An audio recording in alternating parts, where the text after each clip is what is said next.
Hello everyone, welcome back to my channel. আমার আরও একটা নতুন ব্লগে। আশা করছি সবাই ভালো আছো, সুস্থ আছো, আমিও ভালো আছি। তো চলো, আজকে হলো সানডে। তো সানডে একটু সকাল সকাল একটু বেরিয়ে পড়লাম মার এখানে যাব বলে। চলো তোমাদের সঙ্গে নিয়ে যাচ্ছি। আর যেহেতু সানডেতে রান্নাবান্না একটু লেট হয়, তাই আমি একটু সকাল সকাল বেরোলাম যেন ঘুরে এসে রান্নাটা করতে পারি। চলো, তা আমি চলে আসছি, মার এখানে চলে আসছি। আর এসে দেখি পুচকি ঘুমাচ্ছে তখনও। তো যাকে একটু বাদে উঠে গেল।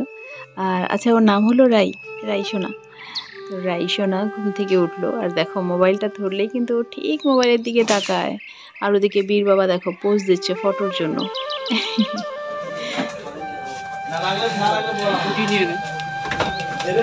ফুলের দোকানে আসছে, মা নিচ্ছে।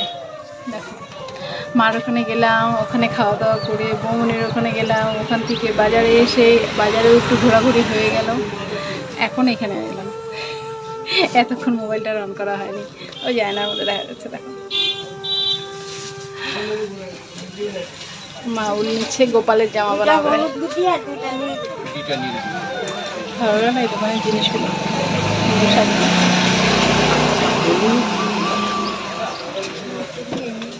কি নিয়ে নাও যদি লাগে। না না, ঘট ছোট একদম এইটুক ঘটক তাও বসবে। ওখান থেকে চলে আসছি এখানে। এইটুক ঘটক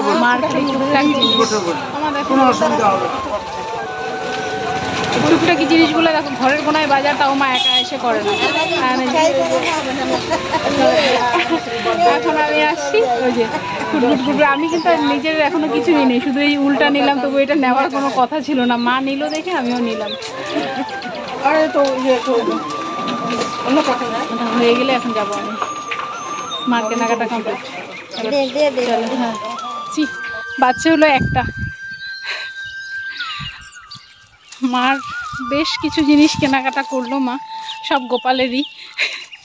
গোপালের থালা বাটি, আবার লক্ষ্মীর ওই একটা আমের পল্লব, আর আমি এটা আর ওষুধ, ব্যাস এতটুকুই। বাড়ি গিয়ে রান্না আছে, দিদিভাই তো করছেই, শাক ডাল যেগুলো করার ওগুলো করবে। মাছ আসেনি এখনও, ও বাজার দেখা হলো ওর সঙ্গে বাজারে, এখনও মাছ নিয়ে আসবে, তারপর মাছ হবে। চলো এবার হাঁটতে হাঁটতে টুকটুক করতে করতে যাই। আবিরকে ক্লাসে পাঠাবো এখন গিয়ে, 1টা বাজে তো, 1:30টায় যাবে ক্লাসে। আবার কথা বলছি, রোদ এখন, রোদ গায়ে লাগে, গরম পড়ে গেছে। সবাই দুপুরের খাওয়া দাওয়া করে ঘুমাচ্ছে, আর আমি এখনো দুপুরে রান্না করছি। বললাম না, আমি যখন ফিরি তখন ও বাজারে যাচ্ছে। তাহলে ও বাজারে গেল, মাছ নিয়ে আসলো, ট্যাংরা মাছ, চচ্চড়ি, এই যে সবজি, পেঁয়াজকলি, আলু, বেগুন।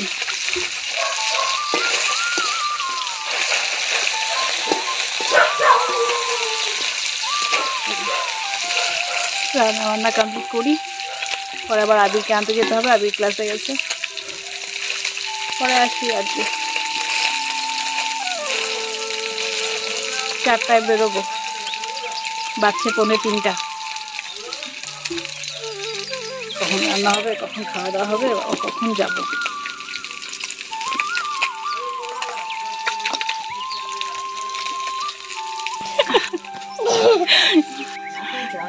আমি বেরোচ্ছি আবিরকে আনতে, আর এই যে দিয়া আসছিল,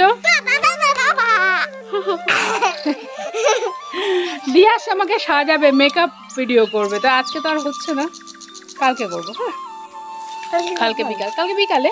তুমি তো সন্ধ্যাবেলা যাবে না, কালকে বিকালে করবো। সন্ধ্যাবেলা না, বিকালে। তো সকালে হবে? আচ্ছা দেখি, সকালে হবে না, দেখি। ও আমাকে সাজাবে। এর আগেও কিন্তু একটা সাজানোর ভিডিও ছিল 1 বছর আগে, 1-2 বছর আগে, আরও ছোট ছিল। ও আমার থেকে ভালো সাজাতে পারে। চলো আনি, টাটা। একটা ছেলে ওদিনটা চালাচ্ছিল, আবিরকে নিয়ে যাচ্ছি। ওইদিনকে একটা ছেলেকে দেখছি সাইকেল, মানে ওইদিনটা কি আজকেও দেখছি।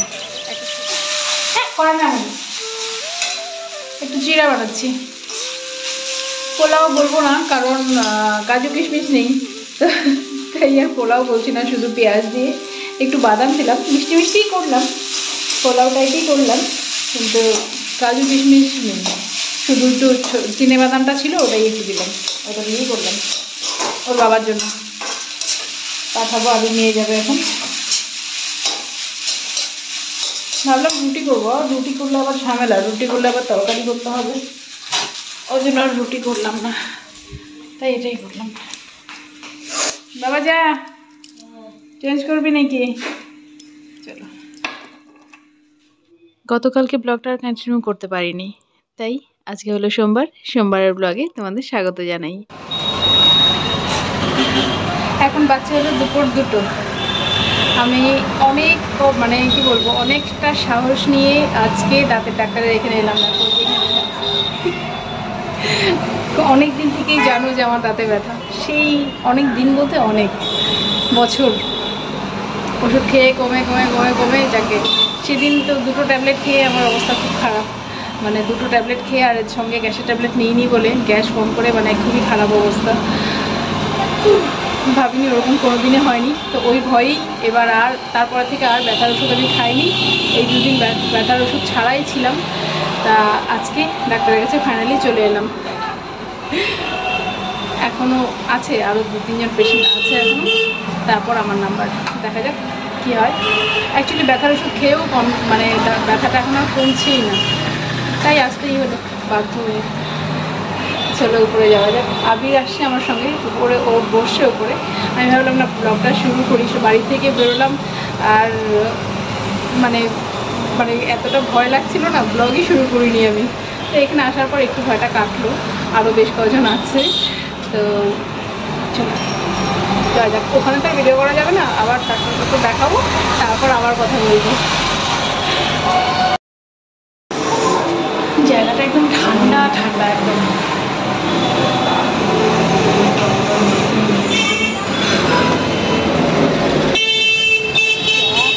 হয়ে গেছে, দাঁত দেখানো হয়ে গেছে। চল দেখে নেবো, এই যে ওষুধগুলো নিয়ে নিই, পরে বাড়ি গিয়ে বলছি কথা। যখন ডাক্তারবাবু এখানে ছিলাম তখন দাঁতটা ঠিক ব্যথা করেনি, কিন্তু বেরিয়ে এলাম এখন দাঁতটা ব্যথা করছে, কারণ দাঁতটা পরিষ্কার করে দিয়েছে ভেতরটা, এখন ব্যথা করছে। তো এখান থেকে ওষুধগুলো নিচ্ছি আমি, চলো ওষুধ নিয়ে বাড়ি যাব।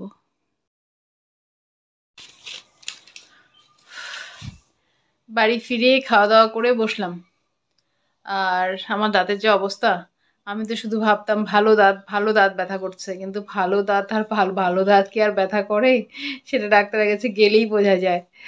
আমার দাঁত মানে উপর দিক থেকে ভালোই, কিন্তু ভেতরে এত বড়, মানে এত বড় না বলছি আর কি, পুরো এই মানে একটা সাইড থেকে পুরো ভেতরে ফাঁকা হয়ে গেছে, আর ফাঁকা হয়ে ওটার মধ্যে নোংরা জমছে, তার জন্যই দাঁতটা ব্যথা হচ্ছিল। আর উপর দিক থেকে তো ভালোই বোঝা যাচ্ছিল যে দাঁত ভালোই, আমি তো ব্রাশ করেই যাচ্ছি, কিন্তু এই সাইড থেকে তো আর ওইভাবে তো ব্রাশ করা যায় না। ওই তো এখন এই যে এত ওষুধ, এই যে এত ওষুধ আরও আছে, গ্যাসের ট্যাবলেট বাদ দিয়ে আরও 4 রকমের ওষুধ। একটা খেলাম, বাড়ি এসে একটু ভাত খেলাম, ভাত খেয়ে ওষুধ খেলাম একটা, এই যে খাবো এখন একটা খেয়েছি। এটার থেকেও বড় ছিল ওটা, বাপরে বাপ, এটা দেখো কত বড়, এটার থেকেও বড় ছিল। এগুলো খাবো, 5 দিন ওষুধ খাবো, তারপর যাব দাঁত তুলতে। এবার মানে তুলতেই হবে এটা, কারণ আমার এই সাইডের নিচের দাঁত নেই, নিচের দাঁত আমি আগেই তুলেছি, সেই আজ থেকে আরও 10 বছর আগে তুলেছি। এবার উপরের দাঁতটা রেখে ডাক্তার বললো কোনো মানে এটা রেখে কোনো লাভ নেই, কারণ এটা তো কোনো কাজে আসে না, মানে খাওয়া দাওয়ার কোনো কাজে আসে না, শুধু শুধু ব্যথা, তার মধ্যে নষ্ট হয়ে গেছে। তাই এটা মানে জোড়াতাড়ি দিয়ে ওই সিমেন্ট বালু দিয়ে যে ওরা ঠিক করে, রুট ক্যানেল যেটা বলে, তো রুট ক্যানেল করে দাঁতটা রাখা যাবে, কিন্তু রেখে কোনো লাভ নেই, কারণ কদিন বাদে আবার ব্যথা হতেই পারে।